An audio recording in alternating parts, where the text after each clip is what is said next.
Our third panel today is going to be looking at the theme of business innovation and incubation. So if you recall Scott's presentation this morning where he shared preliminary results from our first 6 round 2 discovery workshops, we've certainly seen entrepreneurship and support for small business development rise to the fore as an economic development priority. It was number 4 in Eastern Ontario previously, and in Southwestern Ontario as a whole, it was number 9 previously. So that's quite a jump to go from number 9 to number 1. And really supporting rural entrepreneurship seems to be a growing priority as the way forward. I know one economic developer we work with calls it the economy of ones and twos, rather than the economy of hundreds and thousands. Supporting those small businesses, helping those entrepreneurs grow. Some of the questions we've heard about rural entrepreneurship are things like, how do you nurture small business creation and development? Is it just a matter of providing tools, training, mentors, capital, or is it something else? What can we do to foster entrepreneurship and an entrepreneurial spirit in our community? What programs are available for new businesses and entrepreneurs, and how can we successfully get that program information to these entrepreneurs? Are business incubators effective in rural communities? What models for business incubation exist? So these are some of the questions we've heard from community leaders and some of the types of things our panel hopes to address today. Our 4 panelists today are Wren Montgomery. She's a PhD candidate at Queen's School of Business, and she's conducted a preliminary study for EDCO with Dr. Tina Dason at the School of Business. So their preliminary report is included in your package today, but this is a study that they're developing further as part of our research partnerships project funded by SSHRC. Her current research interests focus on the intersection of government and business and include business incubation, social entrepreneurship, and corporate social responsibility. Also on the panel we have Ram Kalkar. Ram is an MBA candidate with a Bachelor of Engineering in Electronics previous to his MBA experience here at Queen's. He's the president of the CSR Club, Corporate Social Responsibility Club at QSB. And he'll be presenting consulting work he did again through our OMAFRA-funded project to sponsor free consulting work with small businesses and community organizations. And then presenting with Ram is Victoria Watts. She's one of the owners of Pasta Tavola, a small business based in Belleville. And so she's the organization that Ram worked with. And so she'll be sharing some of her story of starting a small business in Belleville and their plans to grow and help develop their enterprise. And lastly, we're honored to have Gord Evans here. Gord is the CEO of the Workforce Development Board based in Peterborough. He has over 45 years of professional experience. He's in charge at the Workforce Development Board of developing and maintaining a 4-year integrated local labor market plan. And that includes also managing finance staffs, work with consultants, and monthly reporting to a board of directors on the labor market. He has a background in manufacturing, retail, and nonprofit sectors, as well as HR consulting. So please welcome our panelists. And so Wren, we'll ask you to speak first. Thank you, Wren. Hi, thank you for having me. My name is Wren Montgomery, as Jeff mentioned. I'm a PhD candidate currently at the Queen's School of Business, working with Dr. Tina Dason. And this is just some initial research that we've been working on. So just a quick overview. I'm just going to talk more generally about some of our research projects and then get into what business incubation is. I know we have a couple of experts in the room, so I apologize to them, but there's always a number of people who are quite curious about it too. So I'm going to just give a quick overview, but feel free to ask me questions later if you are curious about it. And then get into the particulars of this research and some of our findings, some work we're doing kind of on the role of place and try to make that a little more applicable to those of you who are out there on the ground. I've been there as well, about how you might use some of this and where we're going in future. So the research project, just a couple of broader SSHRC-funded projects that Dr. Tina Dason was working on, one about cultural sustainability, geography and heritage, and another about social innovation, kind of social entrepreneurship, which you've heard about certainly today, and incubation in an urban environment. So what we're really curious about is kind of the rise of this idea of shared space more generally in an urban context, but also in the summer of 2010, we suddenly saw these little incubators popping up in quite small communities, whereas this had generally been a very urban-focused kind of initiative. And there were a number of them popping up nearby in Eastern Ontario. So some of you may be familiar with the Headland in Picton, the Halliburton Business Incubator, Idea Hub in Port Hope, and there's many, many others. So and a lot in the works. So what is business incubation? A nice definition I like is an enterprise that facilitates early stage development of firms by providing office space, shared services, and business assistance. And another talks about this idea of hatching new firms, helping them to grow just like chickens.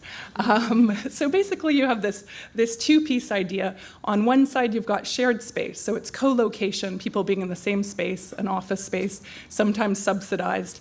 And then on the other side you also have this piece of mentoring, counseling, or training that's going on. So it's a dual thing here. So what is it? It started in New York State in the 1950s, but really didn't take off till the 1990s. Today, there's about 2,000 business incubators in the States. They're all over the world.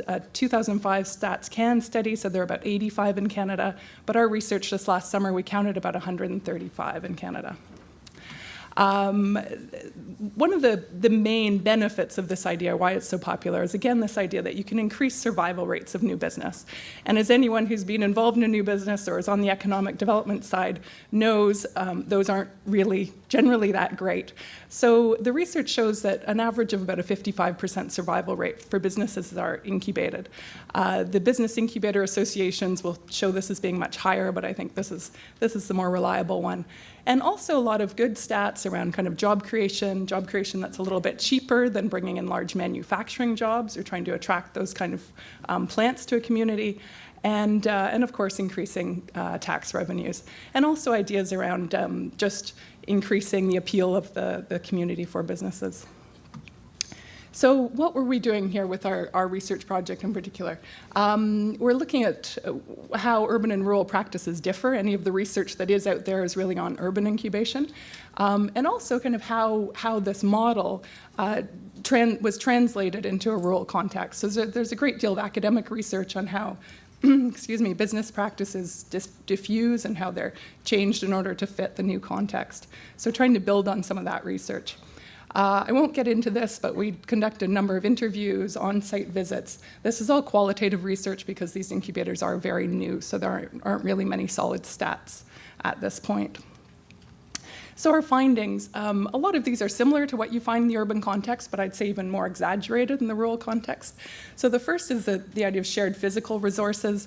We found this was really important to people in a lot of small communities. They just weren't able to find any suitable office space. Often the broadband limitations, as you all know who've worked in small communities, were really holding them back. So in the incubator, there was all of a sudden a suitable professional office space available, often with some equipment they needed. The one in Picton has a green screen, which a number of the tenants are using, sometimes an industrial kitchen, things like that, labs. So as one tenant said to us in our interviews, people were working in basements or drive sheds or the extra bedroom while the kids were napping. So you can see how that might, hamper somebody's ability to build their business in a small community. So the second piece we really saw was this enhanced social resources. So when you come into a shared space, you're getting, first of all, technical assistance and counseling. So a lot of these will have a manager or else economic development people who are quite involved, or it may even be a more mature business, who are offering advice on, registering your business, accounting, marketing, things like that. And then just through contacts with other people in the incubator, you're having opportunities for collaborating on business, creativity, and possibly even innovation. And also access to a community network, and this can be through the contacts of the manager and the economic development people or your cohorts in the center. And so as somebody said to us, there's a collision of ideas and some new streams of revenue just from other people in the building. So. The last one we're really finding that we thought was particularly interesting here was this idea of legitimacy. People just feeling that their business and themselves as business people had a lot more credibility in the eyes of their customers and other people once they were out of their basement, essentially. So somebody said to us, you put that business hat on and you start taking that professional up a notch when you get out of your basement. It is just a small psyche thing, but it does make a difference. And we have a number of quotes, people saying that they felt that customers didn't bargain them down as much and things like that. So the other thing that's really interesting is we really had the sense that they were feeling the business community as a whole had a bit more legitimacy, with government showing some commitment to business. So building on the shared ties and history of the community in this center, and a lot of these rural communities, of course, have a long history of co-working, whether it be barn raising or something like that in their history. and also signaling commitment to business and the community to outsiders. And there's a lot of talk about this idea of community revitalization and regeneration, which we don't see as much in the big urban centers. Of course, they hope it generally helps the economy, but it's not as specific. So really, the important piece of incubators is at this intersection of sort of these physical resources, social resources, and this idea of legitimacy. And what we started to see there, we were trying to describe what people were seeing, and we pulled out this idea from geography, which is called sort of a sense of place, which hasn't been used in the business literature at all, but we think it's quite important here. So what this is from geography, when people talk about the emotional attachment that people have to a place, and this could be the community or the place that you work, and that place has some meaning. And this is what we're really seeing was coming out in some of these communities. And this was really the difference between the rural incubation model and the urban incubation model, whereas in urban centers, it was really about innovation and driving technology and things like that. In the rural communities, it's a lot more about this idea of regeneration and what this can do for the community. And of course, if some innovation comes along as well, that's fantastic. So why we think this idea is important, and we're doing quite a bit more work on this idea kind of about place and co-location and co-working. And there's a number of these sort of co-working centers popping up. And I think there's some relevant ideas here to people who are doing policy in this space. But first of all, shared place is a response to worker isolation in both urban and rural contexts. So what do I mean there? People started teleworking. There was this big, press towards contract work and things like that. But we're starting to see in the research a lot of people who are in those situations. At first, they thought they had better work-life balance, but now they're starting to find some anxiety, feelings of isolation, depression, and sometimes reduced productivity. So there's this kind of press to come back again and work together. And also when we talk about the creative economy and the knowledge economy, a lot of the driver behind innovation and creativity, some of that happens when people are in the same space. So as great as your teleconferencing technology is, you don't always get the same dynamics that happen when people are in the kitchen making tea and start talking about something. So what we're really studying now is this emergence of co-working hubs and jellies. And I think these are both interesting ideas for anybody kind of on the economic development side, because while incubators are also interesting, they are more expensive, require more investment, and are a little more formal. Whereas these hubs and jellies are two kind of more casual aspects where people kind of pay for a membership and they use their desk when they want, or the jellies are more of a weekly sort of meetup. Anyway, we don't have too much time to get into those in detail, but I'm just going to show you a couple of pictures. So the co-working hubs, if you can see that, I didn't realize this room was so big. This is the Centre for Social Innovation in Toronto. So as I said, people kind of buy a membership and you can drop in and work. And everybody's working on their own projects, but there's just something kind of about being in that location together. And they also offer social events and things like that, so people can discuss their ideas and just sort of play off each other. And this is a photo, if you can see that, from the first jelly. The founders were in Manhattan and realized that they had a bunch of friends who were kind of, tech guys all working on their own or working from home. And so they just get together once a week and all work together in the same space. And they designated the kitchen as the place where you could talk. And a lot of interesting ideas came out of it. So a couple of interesting pieces there. But I think really this piece about co-working and the idea of co-location is really important. And we're going to see it more and more in business. So I think I just made it. Sorry, there was a lot to get through, but feel free to email me, or I'll be here, of course, if you have any questions. Thank you. Thanks, Wren. And so, of course, Wren and Dr. Dason's preliminary studies in your package and a description of their future work they're developing through the Research Partnerships Project is also in the package, as well as contact information to get involved. Next, I'm going to invite Victoria to come forward and speak. Hello, thank you very much for allowing me to speak today. My name is Victoria Watts, and I am Italian. And I'm co-owner of Pasta Tavola, and we're a new business. We're only 14 months old, and we're located in Belleville. Pasta Tavola is operated by two sisters. I'm just going to briefly tell you a little bit about our backgrounds, how we got here, why we did this. So I'm a lawyer by training, and I worked over 10 years in doing labor and employment law and social assistance law. And my sister, Paula, who is also my business partner, is a chef by training, but prior to that had worked abroad in working with in training and recruiting in one of the largest English language institutes there.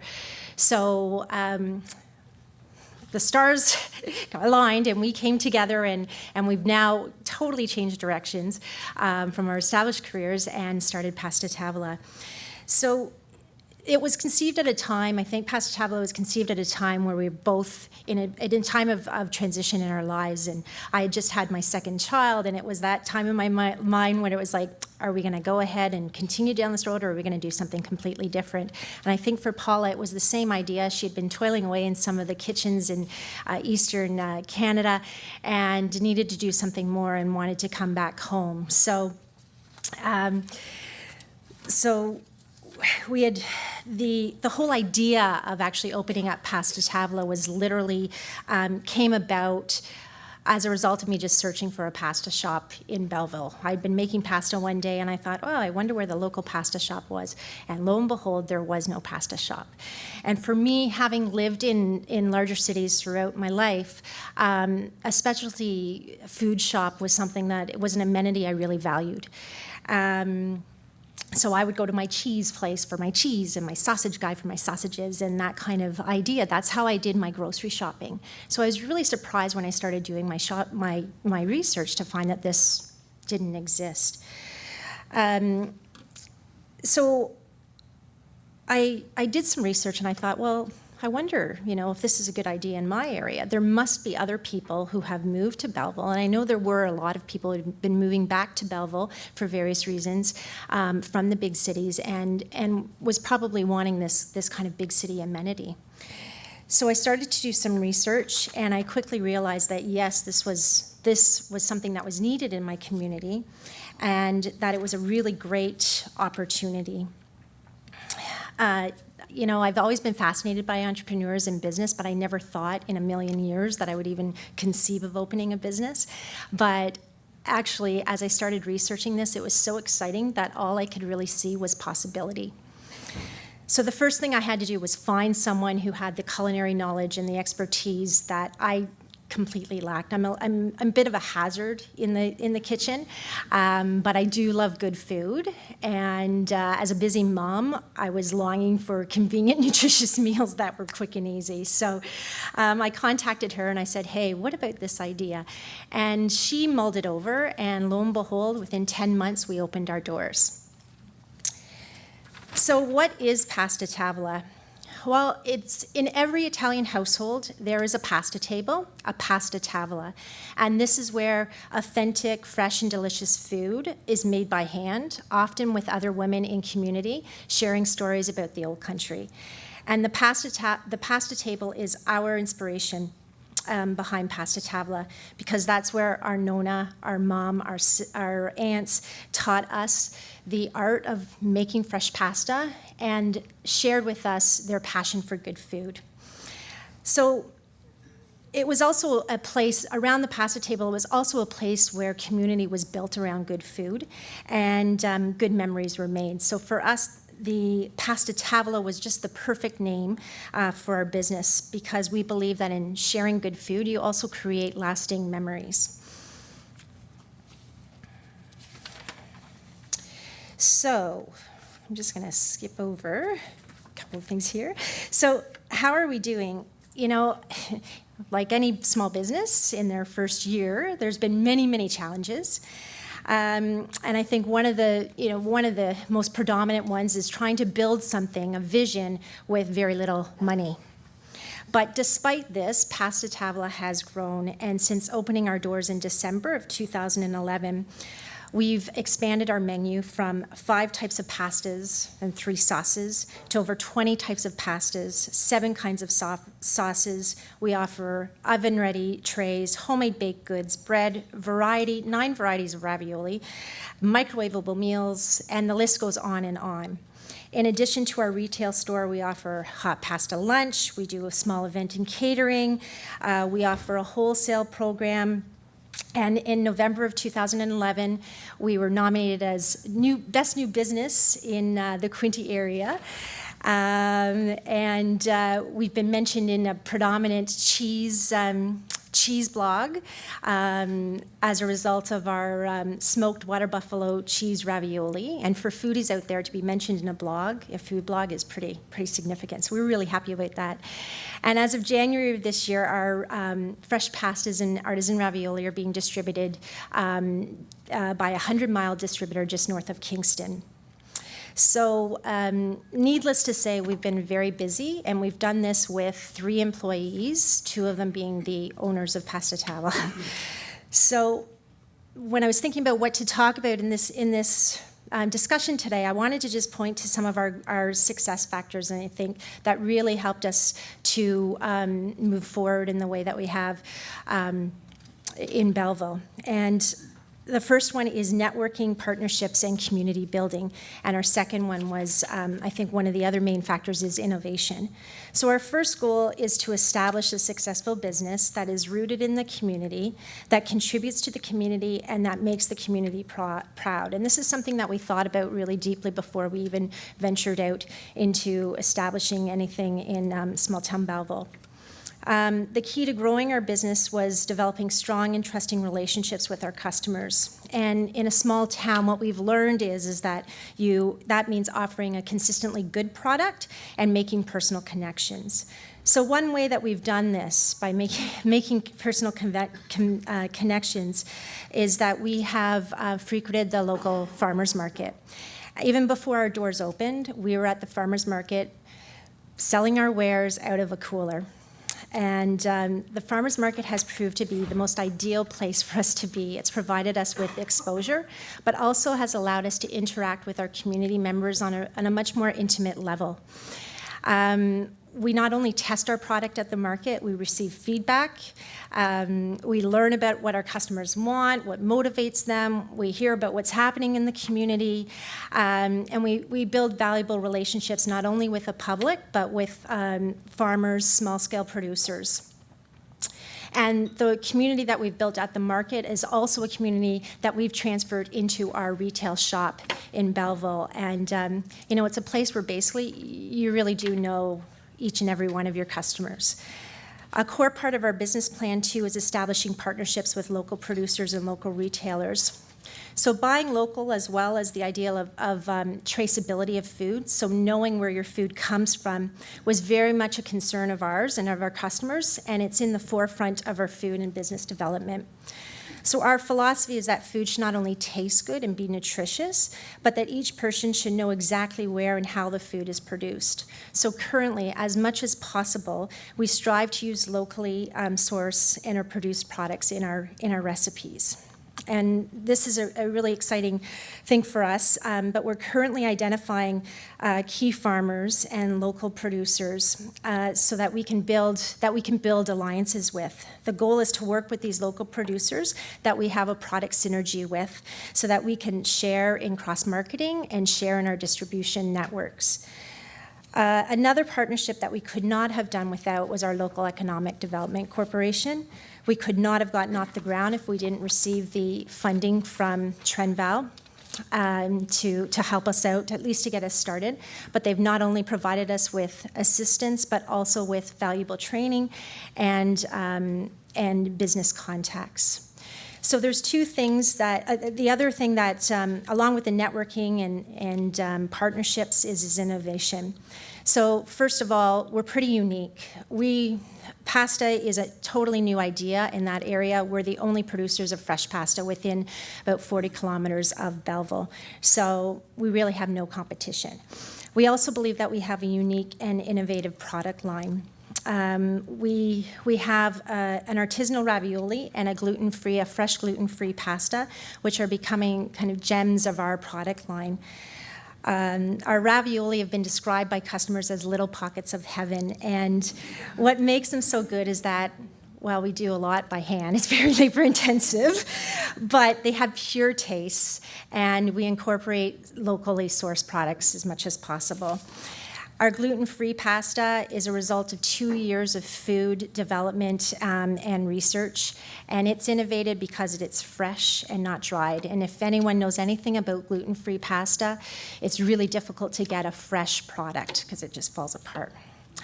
So with these two product lines in mind, we engaged ROM, or had the opportunity anyway of working with ROM. And as a business owner, if you've ever been a business owner, you know, you're everything to everyone, every part of your business that you really cannot see the forest for the trees.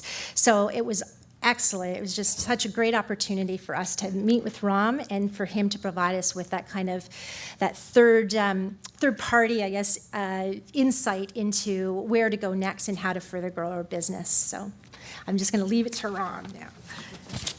Thank you.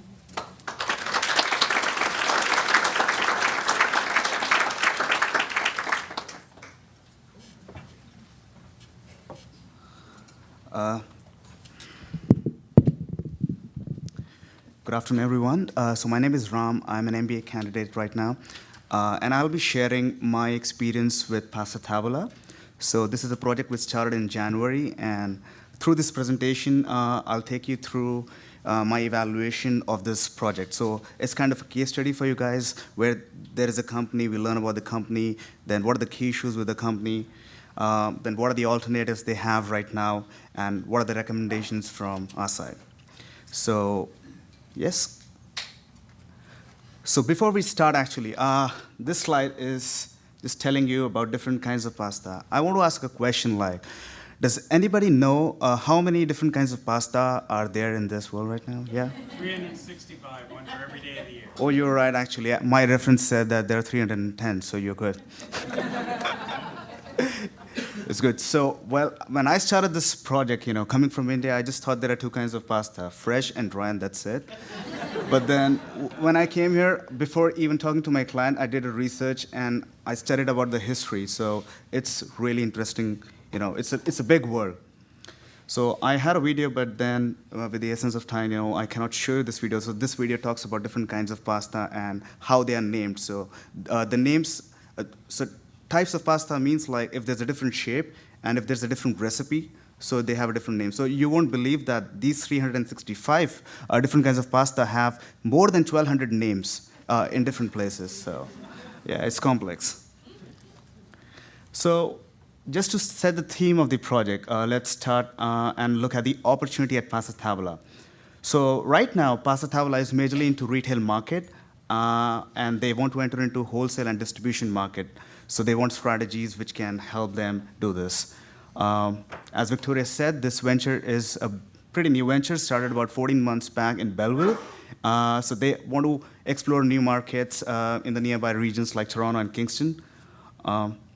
And also, Pasta Tavola's core competency is innovation. So they're always working on building new recipes. Right now, they are in the process of developing their gluten-free rights. So they want to know where they can, which are the big markets for this particular product and what are the strategies by which they can increase their sales.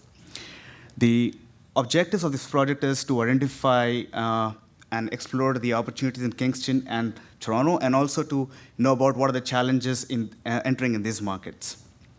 They want to increase their revenue by 10% in first 6 months. They want to build relationships with specialty stores like Whole Foods in Toronto. Right now, Pasta Tavola, they have their Facebook page, and Facebook page, as you know, like is kind of a good marketing tool these days. But they want to find out new ways by which they can improve their online presence. So yeah. So let's take a look at a video. So this video tells you about what Pasta Tavola is all about. There's nothing better than sharing good food with family and friends around the table. Because with good food comes good memories. Sisters Victoria and Paula, owners of Pasta Pasta Tavola have many joyful memories of making delicious old-world Italian dishes with their nonna at a large pasta table called Pasta Tavola in Italian. It was here that the sisters learned how to make pasta from scratch. They wanted to give people the experience of enjoying good food from the pasta table, so Victoria and Paula decided to open their shop. And one grateful customer says, if my family had it their way, we'd stop by most nights of the week. When you walk into Pasta Tavola, you'll be greeted with the aroma of slow-cooked sauces and homemade Italian bread. You can watch the pasta being made right in their kitchen. This is a fresh pasta shop where you can pick up homemade, oven-ready meals like fresh lasagna to share with your loved ones. New menu items are always being introduced. The pasta ladies are creating good food that's convenient, nutritious. They even offer gluten-free choices. Drop by 109 North Front Street in Belleville and bring home Pasta Tavola to your table. Mangia.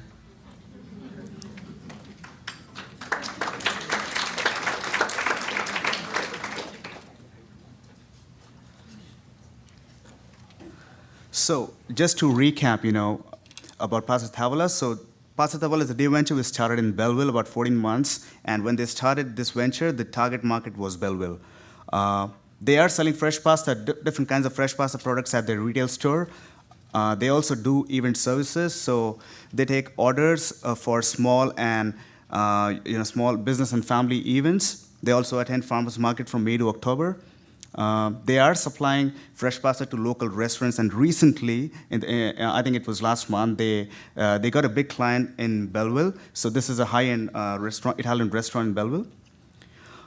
And they're also supplying fresh pasta to wineries. So Belleville is like just 26 kilometers from Prince Edward County, and few of the wineries, they want to pair up their rich wines with their artisan ravioli. So it's a big market for them. Having said this, statistics says that 83% of the revenue is right now from retailing. So let's look at the fresh pasta industry. So in Canada, the total demand is approximately $158 million, out of which 108 is from retail and approximately 50 from the food service market. The annual expenditure growth rate is pretty good. It's 3.69, whereas the per capita consumption growth rate is 2.78. So this can be attributed to research studies which say that recently people are getting more and more health conscious, that they want to eat healthy food. And for people who don't know, pasta is really good for health. Studies say that pasta can reduce your risk to cancer. And not only this, it's highly recommended for people who are fighting against diseases like obesity and diabetes. So, because all of us these days are more conscious about our health, so that's why, I think we can attribute this to the growth rates. Now, this is how the market competition looks like in Canada. So, Maple Leaf is the market leader. It is having 59% market share. And Maple Leaf is, I think, one of the biggest companies in Canada in food and beverage industry. Their annual report says that their annual sales were approximately $5 million, out of which $1.5 million is attributed to the bakery products. And pasta is for Maple Leaf is being sold under a brand called Oliveri, and it stands under the bakery products. So we are comparing against a very big brand, and they have the production capacity. They have their brand name. They have a strong, track record of history. So if we are comparing on Maple Leaf, that's not really where we are going right now. Pasta Tavola sits under this section for artisanal businesses. And as you can see, it is having a big share. So 25% of the market is captured by businesses like Pasta Tavola. So let's look at the company and try to see what are the key issues at Pasta Tavola right now. As any new venture, financial resources are scarce. We need money for everything. We need to buy new machines, to hire new people, to pay them wages. So financial resources is a big challenge. And as Victoria pointed out, the production is labor intensive. So most of the techniques that are used right now involve, there is a lot of human intervention. And for few products, the cost of production is approximately 60%. So 60% of the cost of production is labor cost these days. And in this company, we only have 3 people who are working. Apart from Victor and Paula, there's 1 person who is helping them in kitchen as well as with the administrative work. So there is lack of skilled labor. And they also do not have any strong connections with logistic partners right now. So if they want to distribute the products into new markets, this is a big challenge for them right now. Now, let's look at alternatives. So if you just start a new venture and you're selling pasta and you want to grow your market share, you want to increase revenues, these are the 4 alternatives that you can have. You can open a retail store. This option is like pretty much what they're doing right now.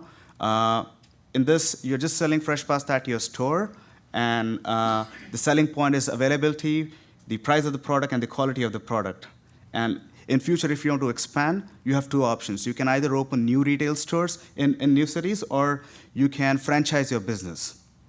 However, going forward, this is not really a very good option because the payback is really low, and it's really difficult to franchise your business.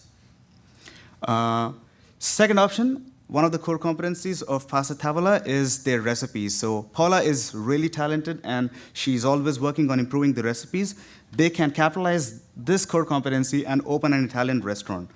In that case, they might have to include more products, and the selling point of the business becomes the experience. However, again, setting up a restaurant is not really simple. There are huge fixed costs involved, and business might not be profitable for for a couple of years.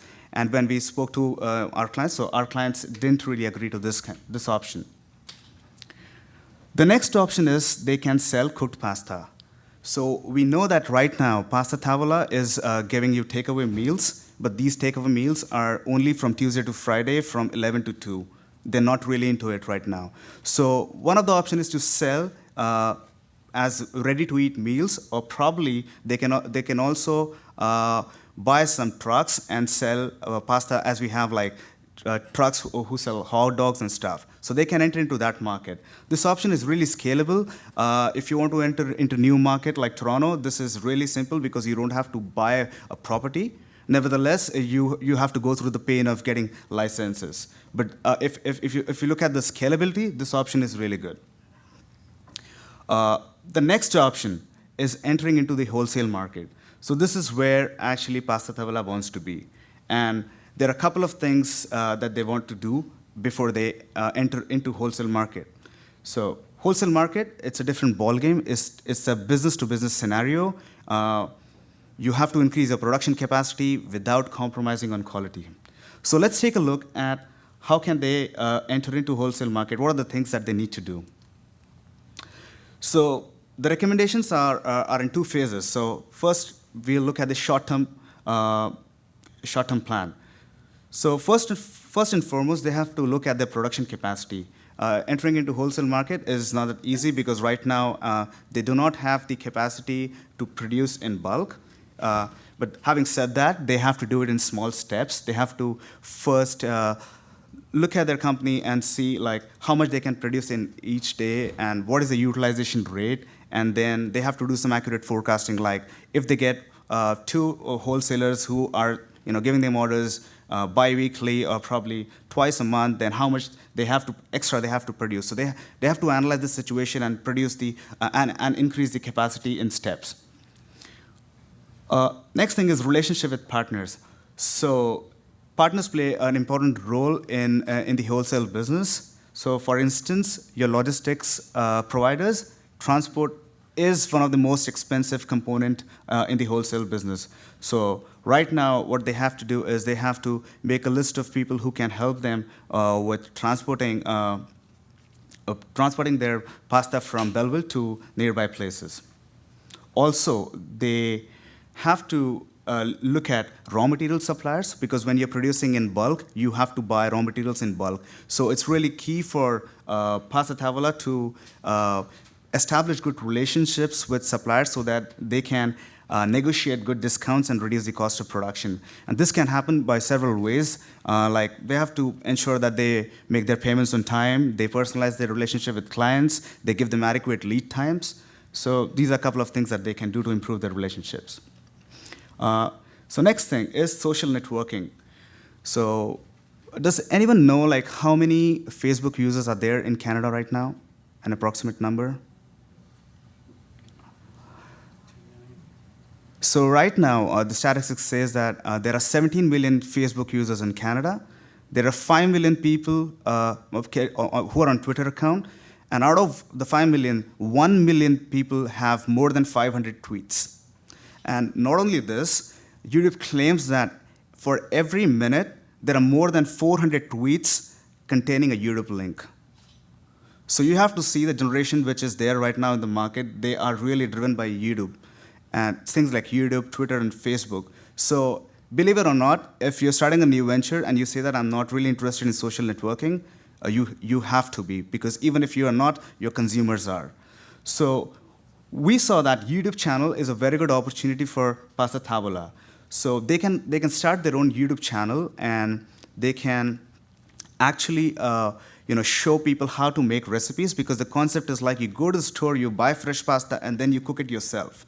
So it will be really helpful if there's a channel where you can see, okay, today I want to cook this particular recipe. How do I do that? So if they have a channel, people can really subscribe to that channel, and they can have more number of fans. So right now, the first step is like to launch a good YouTube channel, and what they need is right now few videos to go viral. Next thing, they can also look at partnerships with Groupon. So Groupon is a really good concept, especially when they are coming up, if they are coming into a new market or releasing new products, they can actually attract a lot of consumers. Yeah, so for some of the long-term goals, in long term, they have to wisely invest the capital, they have to personalize the relationship with clients, invest in marketing, and establish a competitive credit policy. They can have some flexible payment terms, and they can also give, and once they are big, they can also think of giving loans to their loyal retail customers. They have to focus on customer needs, and they can also establish retail warehouse when they are trying to enter into a new market. So these are a few of the risks. I'll just highlight the important ones, like changes in consumer behavior. In order to stay and remain focused on what consumer wants, they have to study the market, they have to take feedback from the clients of what they want, and they have to do market research. So last but not the least, I'd like to thank Morrison Center for providing this excellent opportunity to practice my MBA concept in the real-time world. My clients, Victoria and Paula, for being patient and sharing information with me. And my guru and my coach, Ken, thank you for your guidance and support. Thank you.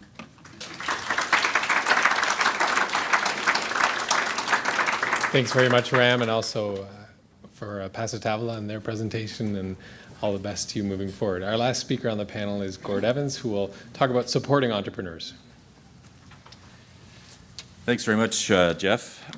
This has been a pretty intriguing day for me, listening to people present about things such as linking resources together. Someone suggested bringing the forces together, identifying issues such as entrepreneurship and its importance, local data, which is near and dear to me, skills training, and hopefully by the time I'm done, you'll get some sense of why those kinds of terms excite me. I was particularly interested by Alison's presentation this morning and her reference to full cost accounting. I was wondering, Jeff, do you think that's the process the federal government, Ministry of Defense, is using? Didn't know. No comment? Okay. The Workforce Development Board is one of 25 organizations across the province that have the responsibility of developing a local labor market plan. And Ann McMillan is here someplace. She's from Belleville. She's my counterpart down there. We're funded in part by the Ministry of Training Colleges and Universities. However, some of us at least recognize that government can't be all things to all people. So we raise more than the contribution that the government gives us from our local communities to do projects. We're really seen by the community as a neutral organization. Although we're sponsored by the government, we're not seen as a government body because we're run by a local group of volunteer board of directors. And as a result, we get tremendous cooperation in terms of facilitating projects and meetings, et cetera, from the community. Everything we do is through partnerships. We don't go about anything. Well, we do our own accounting, but apart from that, all the projects we do are all in partnership with community members. We really see ourselves as the facilitator that has the ability to bring the forces together, and in fact, that's really what we're doing in our area. We cover Haliburton, Kawartha Lakes, Peterborough, and Northumberland counties. Our communities have huge resources, and I'm not talking about assets that we've heard a little bit about, although we have huge assets as well, but resources in terms of human resources. And with our help, those human resources come together and talk about issues of a common nature. So we're able to help them see the thread that ties them all together. Things like the aging workforce. I mean, what employer is not facing some issues around the aging workforce? And we did a major study with Trent University over the last 24 months, I guess it was, and there are 2 reports on our website with the results of that. So we see our community partners really valuing that ability and neutrality, I guess, in terms of bringing together. I'm really pleased to be here with you today at this conference. It's certainly been valuable to me so far, and I picked up a lot of pointers, made lots of notes. I had a good chat with my friend Eric Lockhart, who has done lots of work with us in the Peterborough area. The panel's topic, fostering business innovation and incubation, I guess has somewhat been defined by some of the other panel members, but I thought that it might be helpful just to share with you what I gleaned from the internet, that innovation is really the introduction of something new, a new idea, method, or device, and that's pretty straightforward. And innovation, interestingly enough, goes back to the 15th century. So this isn't really new to the world, but we're really talking a lot more about innovation and so on. And I guess part of the reason is Richard Florida. Incubation, of course, and Wren, I think, defined this quite clearly. It's grow under conditions that promote development. And when you talk about new entrepreneurs, that's really what we need to be doing for the entrepreneurs. So with those 2 in mind, what I'm going to try to do over the next few minutes is help you see the context in which we do workforce planning and development. Our mandate, as I indicated, is the development in consultation with the community of an integrated local labour market plan. It's built on, in our case, 4 strategic imperatives. Inform, so we want to keep our communities well informed. Attract, we want to help economic development people and others attract new businesses, attract new people to the communities. Develop the resources we have, develop the employers in ways that will make them more productive and bring in new employees, develop the employees they have in terms of training, and then retention.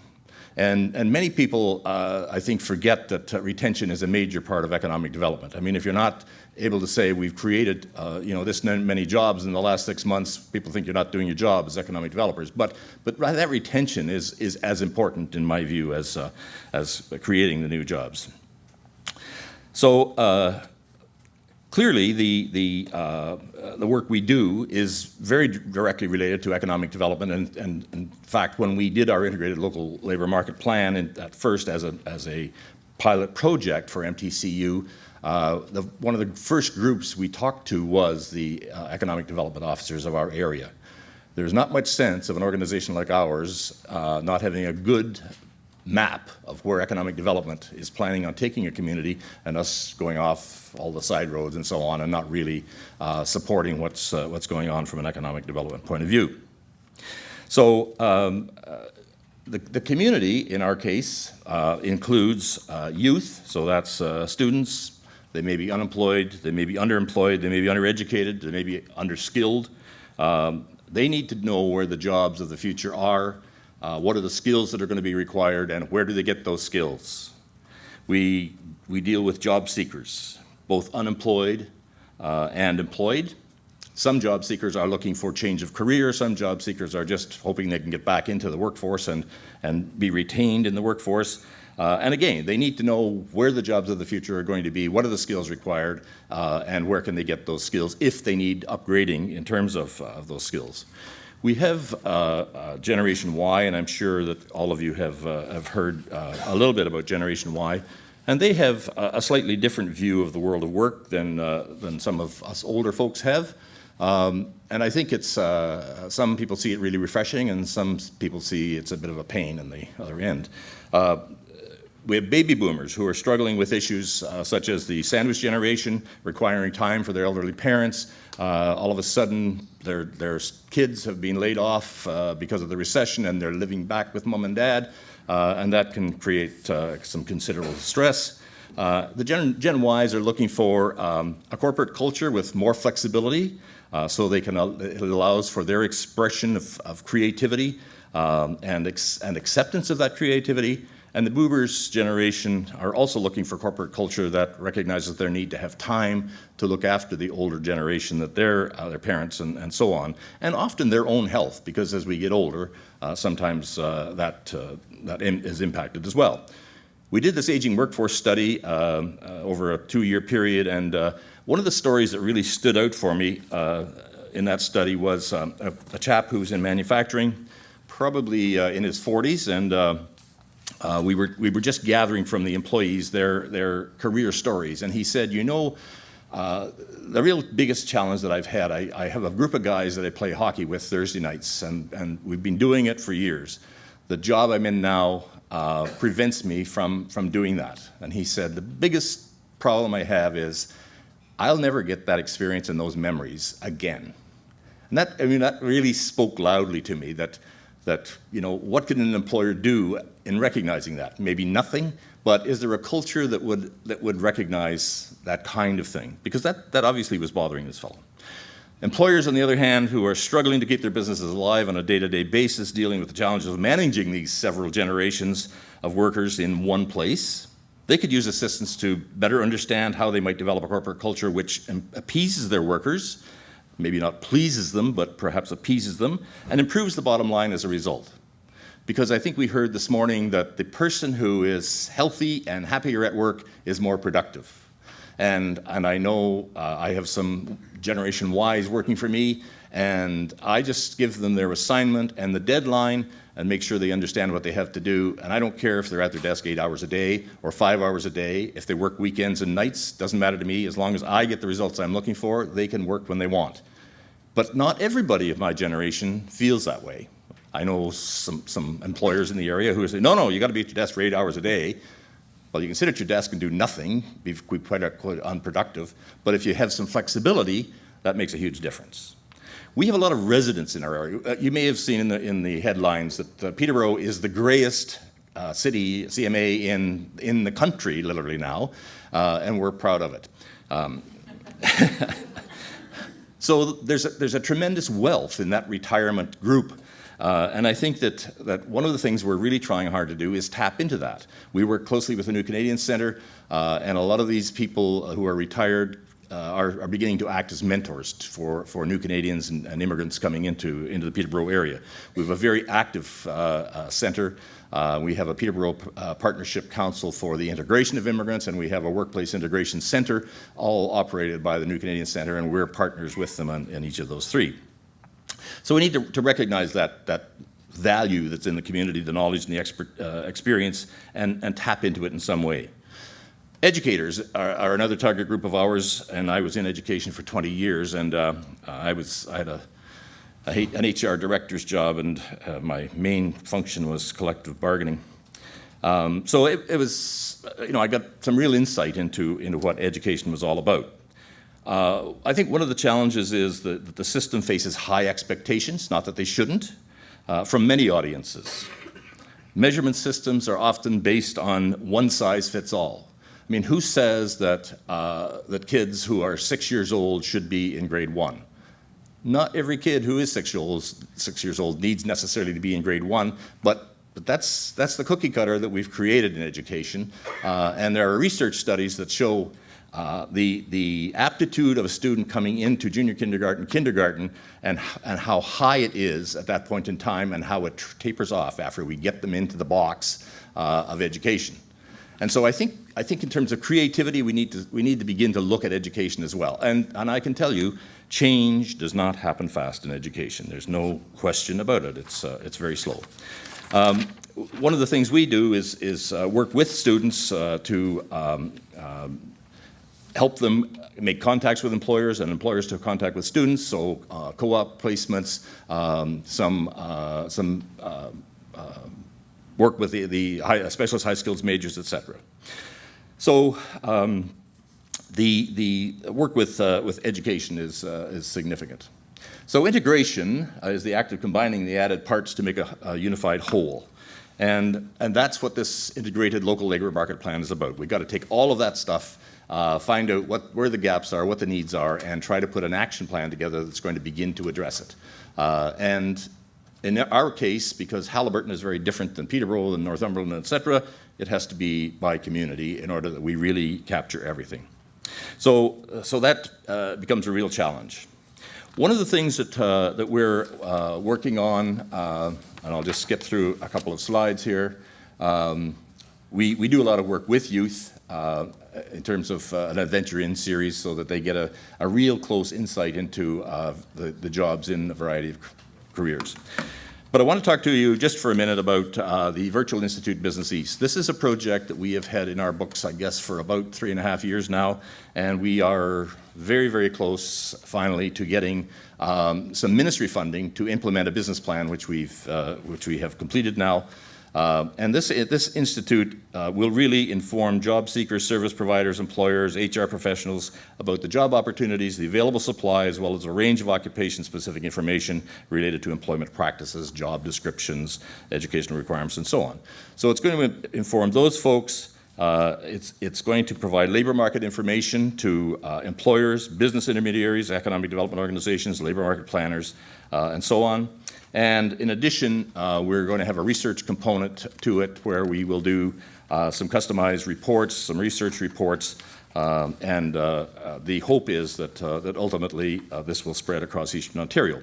The ministry is I believe, once the budget is passed, if it passes, will be ready to sign on the dotted line for us, and we have a private organization that's very keen about their involvement in it as well. We're currently working on a partnership with the Greater Peterborough Economic Development Corporation called Who Works Where in Peterborough, and it's a look at some industry sectors and some occupations, and where are those occupations found in those industry sectors. And I think when we get that done in another 8 or 9 months, we'll have some really good information. One of the things we're currently doing right now, and I've got my wrap-up sign here, is a project called Bears Lair Entrepreneurial Competition. We ran it last year and had great success with it, and we're running it again, and the finale is on May the 12th of 2010. We solicit applications for people who are interested in starting a business. We put them through a boot camp with Ontario Centres of Excellence to help them get their pitch down so that they know how to sell a business. And then they appear before judges on a regional basis. 4 regional winners come to the finale at Showplace, and again we put them through another boot camp before they go there, and we have some judges that they've never seen before that they appear before. So we've got Linda McKay, who is the Vice President of Sales and Marketing of TD Bank. We've got Ron Boost, who was the marketing manager for Tim Hortons and invented Roll Up the Rim. And we have John Fielding, who is the Regional Director of Ontario Centres of Excellence here. And we've got a little marketing video, and I think Jeff's going to click the little marketing video for me and let you have a look at it. So thank you very much for your attention and letting me run a little overtime. Commercialization, job creation, diversification, business planning. Welcome to the Bears Lair.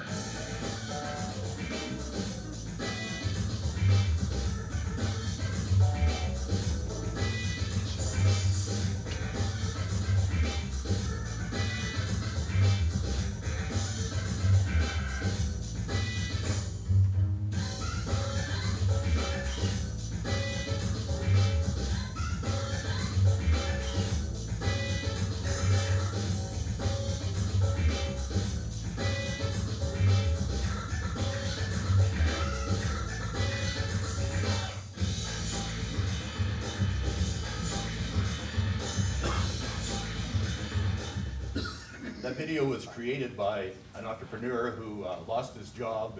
He's a professional auctioneer, and the auctioneering business has dropped out of sight. And so he had a flair for this. He's self-taught and does some magnificent work. Well, thanks very much, Gord, and to all of our panel, Victoria, Graham, and Wren.